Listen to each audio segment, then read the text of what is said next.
Okay. In last lecture we have seen about the deficiency symptoms. Deficiency symptoms. So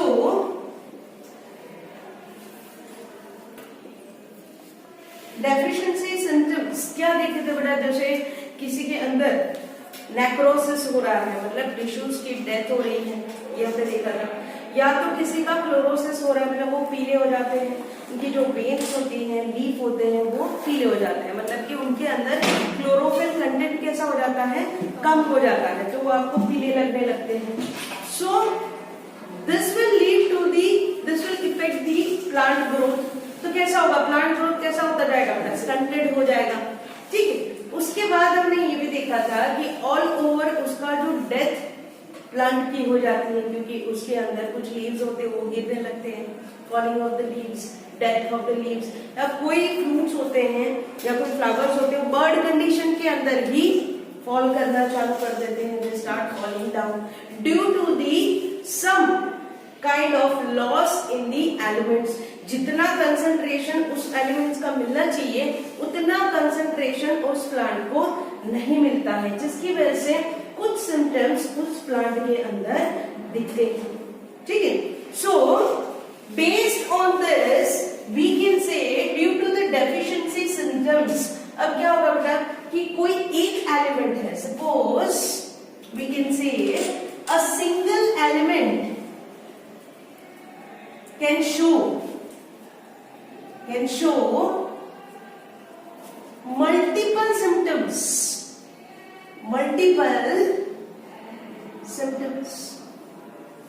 समझ लो।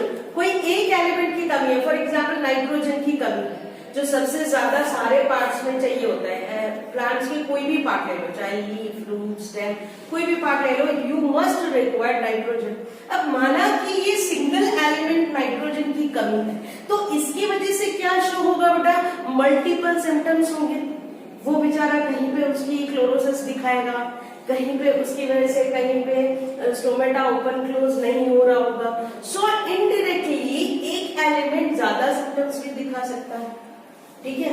और कभी कभार क्या होता है बेटा कि जो एक एलिमेंट होता है वो ही मल्टीपल सिम्टम्स के लिए नहीं होता, लेकिन कोई एक सिम्टम बहुत सारे एलिमेंट की वजह से भी हो सकता है, ठीक है। Single symptom can be caused by many elements.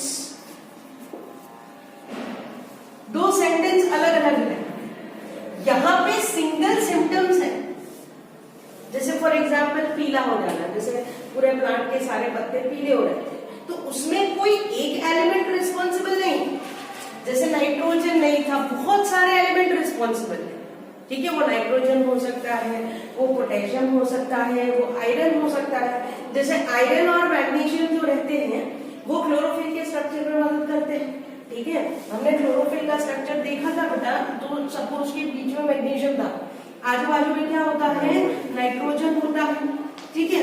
अब मानो कि वो पीले पड़ने लगे, ठीक है, पत्ते पीले पड़ने लगे, उसका क्लोरोसिस होने लगा, तो क्लोरोफिल में ये भी हो सकता है कि शायद मैग्नीशियम नहीं मिल रहा, या फिर नाइट्रोजन नहीं मिल रहा, या फिर आयरन नहीं मिल रहा, समझ लो।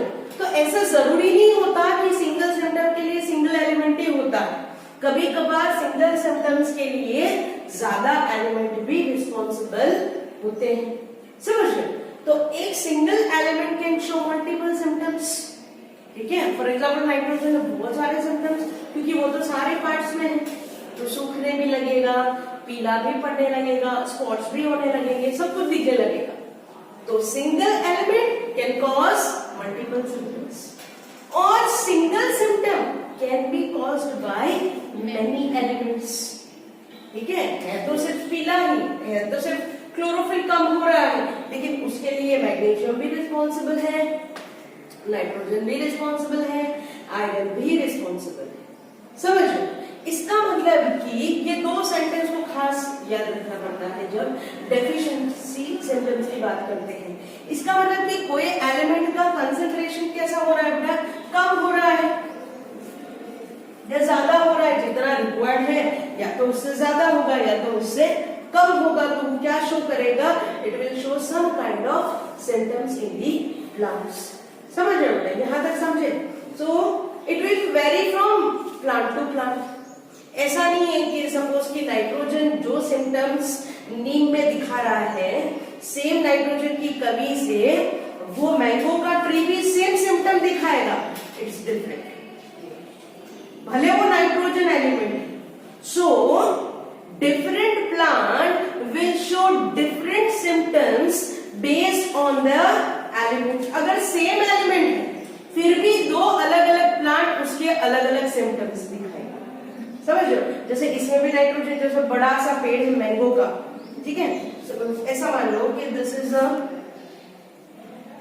नीम ट्री और सामने ये मैंगो ट्री, तो ये अलग है, ये नीम का ट्री। दोनों के अंदर नाइट्रोजन की कमी है, इसमें भी नाइट्रोजन की कमी है, इसमें भी नाइट्रोजन की कमी है, तो इसके अंदर अलग जगह का सिम्टम्स आएगा, इसके अंदर अलग जगह का सिम्टम्स आएगा। समझो, दोनों के अंदर भले नाइट्रोजन की कमी है, पर हो सकता है इसके अंदर थोड़ा कम कंसंट्रेशन ही नहीं मिल रहा, इसके अंदर ज्यादा कंसंट्रेशन नहीं मिल रहा। तो एक ही एलिमेंट होने के बावजूद भी सिम्टम्स कैसे करेंगे बेटा, वेरी करेंगे। दूसरा, जैसे लोग हैं तो कोरोना वायरस हर जगह है, बट उसका इफेक्ट इम्यूनिटी के बेस्ड पे है। छोटे बच्चे को नहीं होता क्योंकि उनकी इम्यूनिटी ज्यादा स्ट्रॉन्ग रहती है, लेकिन those which are old people will get more chances to being affected. समझ लो, इसलिए हर एक प्लांट की इम्यूनिटी अलग अलग है, उसका इफेक्ट अलग अलग है। सो एज दो, हम देख सकते हैं, एज दो same element is present in plant, same element is present in plant for deficiency, for causing deficiency, but क्या होगा, symptoms will be different, but different symptoms will be seen by different plants, will be shown by different plants। हालांकि element तो same है लेकिन उसके symptoms अलग अलग है, अलग अलग प्लांट में। इट विल वेरी, वो क्या करेंगे, वेरी करेंगे। अगर पीले धब्बे पड़ गए हैं तो जरूरी नहीं है दूसरे प्लांट में भी पीले धब्बे ही पड़े, हो सकता है कि उसकी वेन्स पीली पड़ने लगे। So different plants have a different deficiency symptoms, हालांकि वो सेम ही एलिमेंट होगा फिर भी, ठीक है, क्योंकि उसकी हर एक की ग्रोथ कैपेसिटी, रिप्रोडक्टिव स्टेज, उसकी लाइफ साइकिल अलग अलग होती है। कोई for example you can take example of papaya. Papaya आपने देखा होगा, उसमें क्या होता है बेटा कि दोनों अलग अलग होते हैं, मेल प्लांट भी अलग होता है और फीमेल प्लांट भी अलग अलग होता है पपैया के अंदर। लेकिन दूसरे प्लांट अगर आप देखते हो तो वो कैसे होते हैं, बाइसेक्सुअल होते हैं, मतलब उनके अंदर मेल भी होता है और फीमेल, दोनों पार्ट्स एक ही फूल में होते हैं, एक ही फ्लावर में होते हैं, पर पपैया में ऐसा नहीं होता, ठीक है। तो हो सकता है कि पपैया के मेल में कुछ एलिमेंट्स की कमी है या फीमेल में कमी है, तो इसकी वजह से उसके रिप्रोडक्शन के ऊपर असर होगा, उसके ग्रोथ के ऊपर असर होगा, क्योंकि मेनली क्या होता है उनके बीच में पॉलिनेशन होता है, ठीक है। तो अगर अच्छे से उसका ग्रोथ नहीं हुआ तो पॉलिनेशन नहीं होगा, तो डायरेक्टली असर किसको होगी बेटा, उसकी प्रोडक्टिविटी को। इनडायरेक्टली ये सब हम जो कर रहे हैं क्यों पढ़ रहे हैं, why it's essential to learn the symptoms. अगर हमें कोई भी एलिमेंट, कोई भी हॉर्टिकल्चर या कोई भी प्रोडक्टिविटी जाननी है प्लांट्स की वगैरह की, तो जाहिर सी बात है हमें सिम्टम्स को पढ़ना पड़ेगा, ठीक है। तो कोई भी सिम्टम जानने के लिए हमें सारे सिम्टम्स की स्टडी करनी पड़ेगी, कोई एक सिम्टम की स्टडी करने से हमें सब कुछ पता नहीं चलेगा। तो इसके लिए हमें क्या करना पड़ेगा, we have to do study for all the symptoms to know the single deficiency. ठीक है, क्योंकि वो भी हर एक प्लांट में अलग अलग तरीके की होती है, तो हमें क्या करना पड़ेगा, to know the proper deficiency symptoms. हमें कोई एक सिम्टम की स्टडी नहीं करनी पड़ेगी, but we have to study different deficiency symptoms, और उसकी स्टडी करके जो ओरिजिनल टेबल होता है जिसमें पूरा डेटा दिया गया होता है उसे कंपेयर करना होता है। So we have to study all the different, we have to study all the symptoms, study all the symptoms to know the single symptom or single deficiency,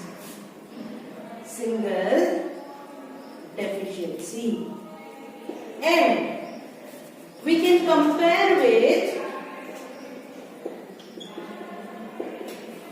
the table,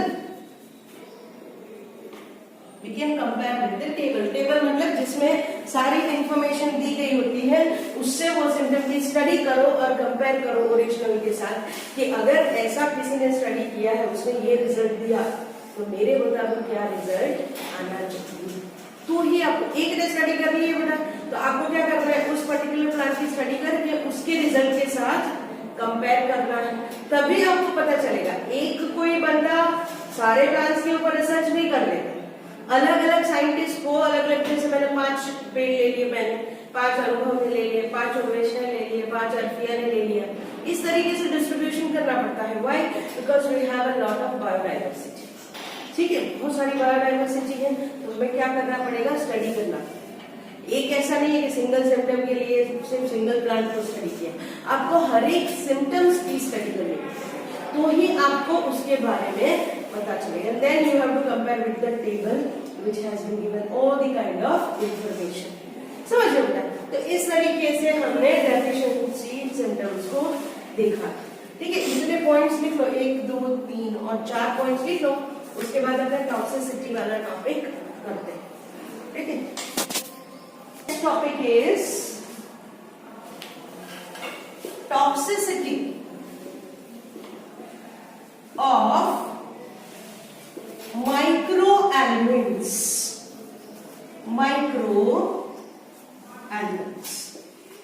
ठीक है, now first of all 2 words are there. One is toxic.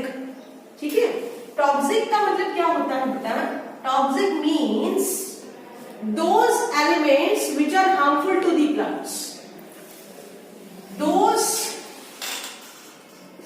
minerals or elements whose concentration is harmful to plant, plant के growth करने में ये अच्छा नहीं है, इसलिए ये कैसा सब्सटेंस हो गया, टॉक्सिक। ठीक है, दूसरी चीज है कि माइक्रो एलिमेंट्स, तो माइक्रो एलिमेंट्स हमें पता है किसको बोलते हैं, माइक्रो एलिमेंट्स, जो हमें बहुत ही कम कंसंट्रेशन में चाहिए होते हैं। सो दे आर रिक्वायर्ड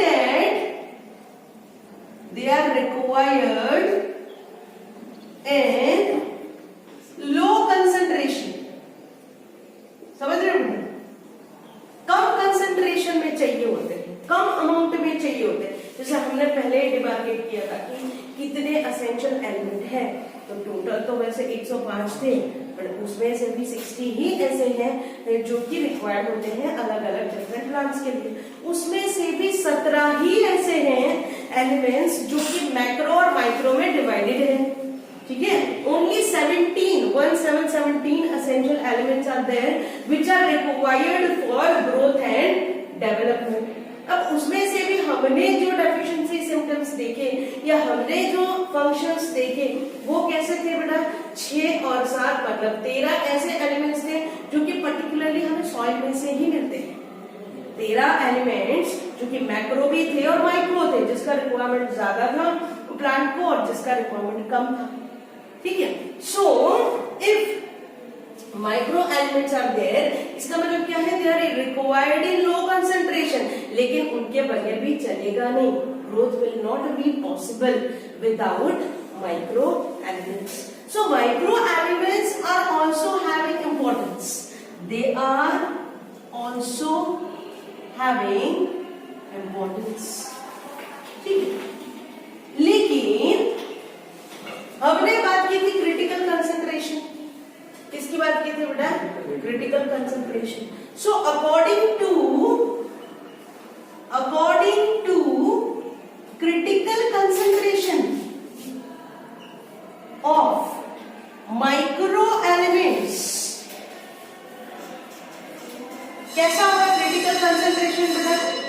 कम होगा. क्रिटिकल कंसंट्रेशन में micro elements will show less amount. कम अमाउंट चाहिए होता है एक प्लांट को ग्रो करने में, तो ही वो अच्छे से ग्रो कर सकता है. ठीक है, उसकी जो रिक्वायरमेंट है वो बहुत ही लो है, तभी उसको ऑप्टिमम माना जाता है. So when there is a low concentration is very good for growth of the plant. लेकिन मैक्रोन्यूट्रिएंट होता तो उसका ज्यादा अमाउंट चाहिए होता है. ठीक है, तो अब क्या हो रहा है बेटा कि इसका जो कंसंट्रेशन मॉडरेट है, ठीक है, इट इज मॉडरेट. मान लो कि मॉडरेट पे अच्छा ग्रो कर रहा है वो प्लांट, मॉडरेट दिया, जितना रिक्वायर्ड था उतना दिया. लेकिन अगर मॉडरेट से आप इंक्रीज कर देते हो तो भी प्रॉब्लम होगा, और मॉडरेट से आप डिक्रीज कर देते हो तो भी प्रॉब्लम होगा. अगर माइक्रो न्यूट्रिएंट्स का कंसंट्रेशन आपने मॉडरेट लेवल से बढ़ा दिया, ठीक है, वो मॉडरेट लेवल पे कैसे थे? ऑप्टिमम थे. एट लो कंसंट्रेशन और less amount they are optimum.